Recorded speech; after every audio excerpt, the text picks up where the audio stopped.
yang berbeda. Dan pada Yohanes 5 dikatakan bahwa ada 2 jenis kebangkitan, yaitu kebangkitan untuk orang-orang yang benar, bangkit untuk hidup yang kekal, dan orang-orang yang jahat untuk bangkit untuk dihukum. Dan malam hari ini kita akan berfokus untuk pengharapan kita akan lebih mendalami tentang bangkit untuk hidup yang kekal. Baik, kita akan belajar tentang bangkit untuk hidup yang kekal untuk orang-orang yang benar. Kita menginginkan agar kita masuk dalam golongan ini. Oleh sebab itu, mari kita membuka dalam 1 Tesalonika 4 ayat 16. Dalam 1 Tesalonika 4 ayat yang ke-16. 1 Tesalonika 4 ayat 16 berbunyi, sebab pada waktu tanda diberi, yaitu pada waktu penghulu, malaikat berseru dan sangkakala Allah berbunyi, maka Tuhan sendiri akan turun dari surga, dan mereka yang mati dalam Kristus akan lebih dahulu bangkit. Ditegaskan kembali seperti dalam Wahyu 20 ayat 6, bahwa mereka yang mati dalam Kristus akan lebih dahulu bangkit. Di ayat ini juga kita bisa melihat bahwa bagaimana dengan orang-orang yang hidup. Orang-orang yang sudah mati akan dibangkitkan. Tapi bagaimana bagi umat Allah yang masih hidup? Kita lihat ayat selanjutnya di ayat ke-17, 1 Tesalonika 4 ayat 17 berbunyi, sesudah itu kita yang hidup, yang masih tinggal, akan diangkat bersama-sama dengan mereka dalam awan menyongsong Tuhan di angkasa. Demikianlah kita akan selama-lamanya bersama-sama dengan Tuhan. Jadi orang yang benar, yang meninggal akan dibangkitkan, dan orang yang benar masih hidup akan diangkat bersama-sama dengan orang yang sudah dibangkitkan itu menyambut Tuhan di angkasa. Jadi kita bisa merenungkan berarti suatu kebahagiaan bila kita bisa masuk dalam golongan yang dibangkitkan yang pertama, ataupun orang yang benar yang masih hidup dapat bertemu dengan orang-orang kekasih kita. Di saat kita dapat bertemu dengan mereka yang telah beristirahat lebih dahulu, dan kita akan bersukacita bersama-sama dengan mereka, dan tentunya kita akan bersama-sama dengan Tuhan, menyambut Tuhan di angkasa. Dan bagaimana dengan tubuh kita? Apakah di saat kita telah dibangkitkan, bila kita mati dalam kebenaran, atau kita masih hidup, bagaimana dengan tubuh kita? Apa kita tubuh dengan tubuh yang sama? Kita buka dalam 1 Korintus 15, ayat 51 sampai 55. Kita buka dalam 1 Korintus 15 ayat 51 sampai yang ke-55.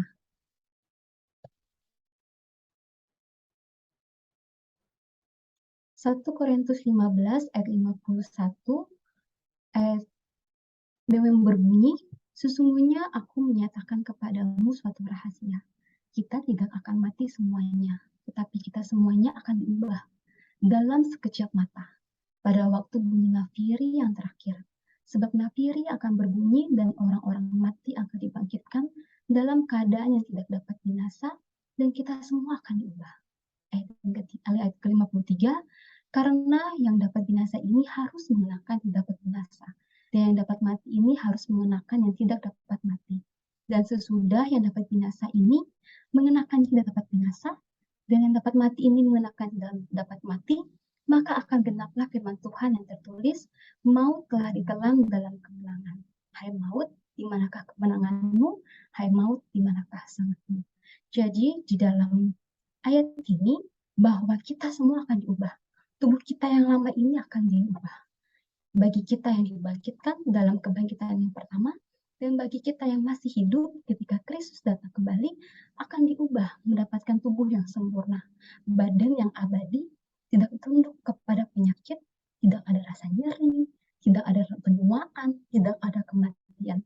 Dan kita yakin kita semua menantikan hal ini. Mungkin selama ini kita merasakan ada rasa sakit yang menyiksa. Mungkin selama ini kita merasakan terlalu berat penyakit yang kita derita ini.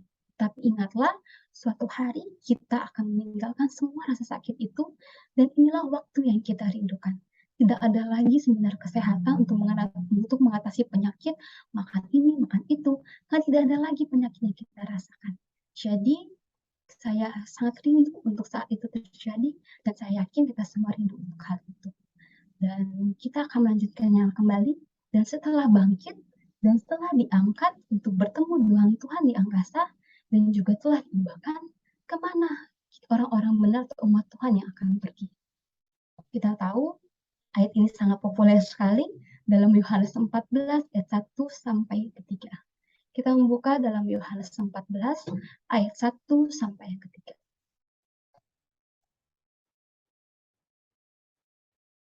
Yohanes 14 ayat 1 berbunyi,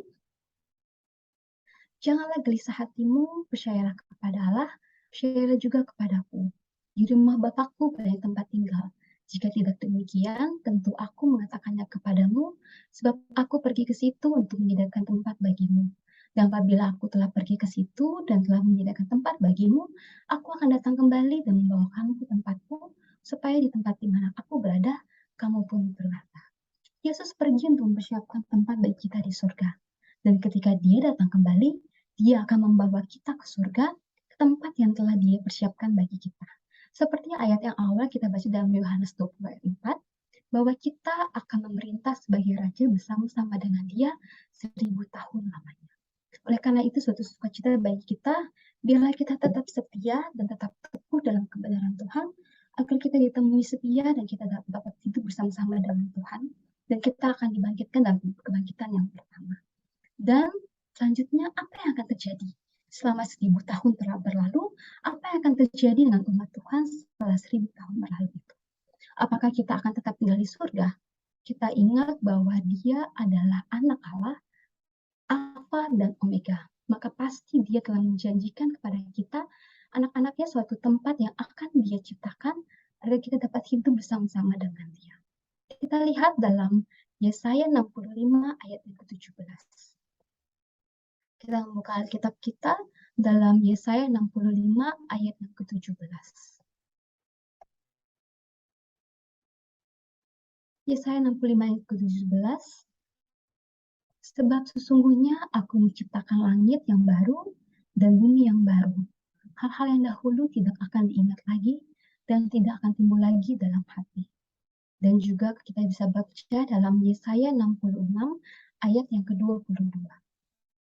Yesaya 66 ayat yang ke-22.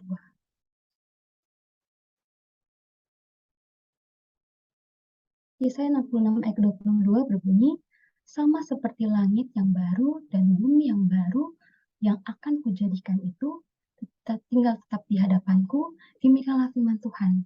Demikianlah keturunanmu dan namamu akan tinggal tetap. Jadi Tuhan memiliki janji kepada kita umatnya, bahwa dia akan menciptakan kita langit yang baru dan bumi yang baru. Dan ditegaskan juga di dalam Wahyu 20 ayat yang pertama. Kita membuka Wahyu 21 ayat yang pertama. Wahyu 21 ayat yang pertama. Lalu aku melihat langit yang baru dan bumi yang baru, sebab langit yang pertama dan bumi yang pertama telah berlalu, dan laut pun tidak ada lagi. Jadi di sini dibilang bahwa kita akan hidup bersama-sama dengan Tuhan. Bukan 1000 tahun di surga, tetapi kota yang baru itu Tuhan akan ciptakan di bumi kita ini. Kita bisa lanjut dari ayat kedua sampai ayat yang ke-7. Ayat yang kedua, dan aku melihat kota yang kudus, Yerusalem yang baru turun dari surga, dari Allah yang berhias bagaikan pengantin perempuan yang berdandan untuk suaminya. Lalu aku mendengar suara yang nyaring dari takhta itu berkata, lihatlah, kemah Allah ada di tengah-tengah manusia, dan ia akan diam bersama-sama dengan mereka. Mereka akan menjadi umatnya, dan ia akan menjadi Allah mereka. Dan ia akan menghapus segala air mata dari mata mereka, dan maut tidak akan ada lagi. Tidak akan ada lagi perkabungan atau ratap tangis, atau duka cita, sebab segala sesuatu yang lama itu telah berlalu. Dan ia yang duduk di atas takhta itu berkata, lihatlah, aku menjadikan segala sesuatu baru. Dan firman-Nya, tuliskanlah karena segala perkataan ini adalah tepat dan benar. Firman-Nya lagi kepadaku, semuanya telah terjadi. Aku adalah Alfa dan Omega, yang awal dan yang akhir. Orang yang haus akan kuberi minum dengan cuma-cuma dari mata air kehidupan. Barang siapa menang, ia akan memperoleh semuanya ini, dan aku akan menjadi Allahnya, dan ia akan menjadi umat. Lihat, ini suatu kerinduan yang sangat besar di saat Kristus datang ketiga kali bersama dengan umat-umat yang telah ditebus, bersama dengan umat-umat yang telah dibangkitkan yang pertama, bersama orang umat-umat yang masih hidup yang telah diubahkan juga, akan turun ke bumi ini, di mana bumi ini telah dijadikan baru, langit yang baru, bumi yang baru, di mana tidak ada lagi rasa tangis, tidak ada lagi duka cita, tidak ada lagi rasa sakit, tidak ada lagi kesusahan. Mungkin saat ini kita masih khawatir, banyak sekali pergumulan yang kita hadapi, mungkin banyak sekali hal-hal yang kita rasakan yang begitu sangat menyiksa kita, tapi ingatlah janji Tuhan ini, bahwa Dia akan datang, Dia akan membawa kita akan diubahkan, tidak akan ada lagi rasa sakit, ataupun tidak ada lagi kesedihan yang kita akan alami. Oleh sebab itu, seperti ayat yang ketujuh, biarlah kita menjadi pemenang-pemenang agar kita memperoleh semuanya ini. Dan Tuhan berkata, kalau engkau haus, biarlah engkau minum dengan cuma-cuma dari mata air kehidupan, yaitu Yesus sendiri. Marilah kita bersama-sama untuk mempelajari terus firman Tuhan, kita menggali atas kebenarannya dan mencoba untuk hidupkannya dengan bantuan Roh Kudus, maka kita akan menjadi anak Allah dan Ia akan menjadi Allah kita. Karena itu, inilah kerinduan kita semua. Baiklah kita semua sama-sama untuk menantikan kedatangan Tuhan yang kedua kali, yang tidak akan lama lagi. Dan saudara-saudara, biarlah barang siapa yang menang, dia akan memperoleh semuanya ini, dan aku akan menjadi Allahnya, dan ia akan menjadi